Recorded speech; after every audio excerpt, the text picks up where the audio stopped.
Itoophiyaan gootota mallattoo birmadummaa fi tokkummaa biyya keenyaa ta'an raayyaa ittisa biyyaa fi humna qilleensaa sodaa hin qabne kan beekumsaa, ogummaa, dandeettii fi teekinooloojiin ga'oomuun gaaddisaa fi gaachana biyyaa ta'aniin kabajamtee fi sodaatamtee jiraatti. Kanaaf sodaa humna keessaas ta'ee alaa takkaallee hin qabdu. Raayyaan biyyaa fi lammii isaa onnee guutuun amantummaan diina keessaa falaa qolachuun kan eegu alaabaa biyya isaaf jaalala jabduu kan qabudha. Raayyaan ittisaa nageenya biyyaa fi nagaa uummataa kan kabachiisu, aarsaa isaan kan biyya tursiisu, Itoophiyaa dhaloota dhufuuf kan dabarsu humna nagaa fi misoomaati. Gooticha raayyaa ittisa biyyaa haaromsa jijjiiramaan asitti taasifameen meeshaan humnaa fi tooftaa waraanaanis of ga'oomsuun nagaaf misooma biyyaaf waardiyyaa ta'uu danda'eera.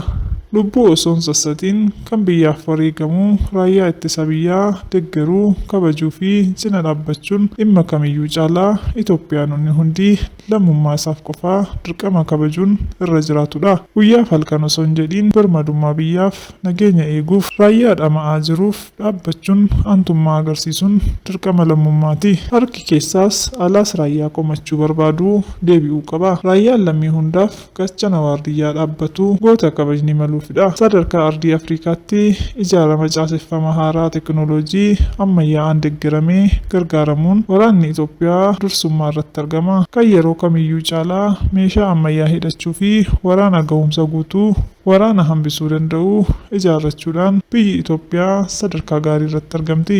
Haalli dhaabbii waraana Itoophiyaa diinota isheef yaaddoo guddaa ta'uu afaan warra diinota keenyaarraa dhagahaa jirra. Biyya diinaan wal waraantee mo'atamtee hin beekne Itoophiyaan kan durii caalaa waraana karaa hundaanuu ga'umsa amansiisaa qabu ijaarrachuu isheetiin Afrikaarraa sadarkaa fooyya'aa irratti argamti. Biyyi humna ittisaa jabaa hin qabne akka mana utubaa malee dhaabbateeti. Manni utubaa malee dhaabbatu mana ta'ee itti hin fufu.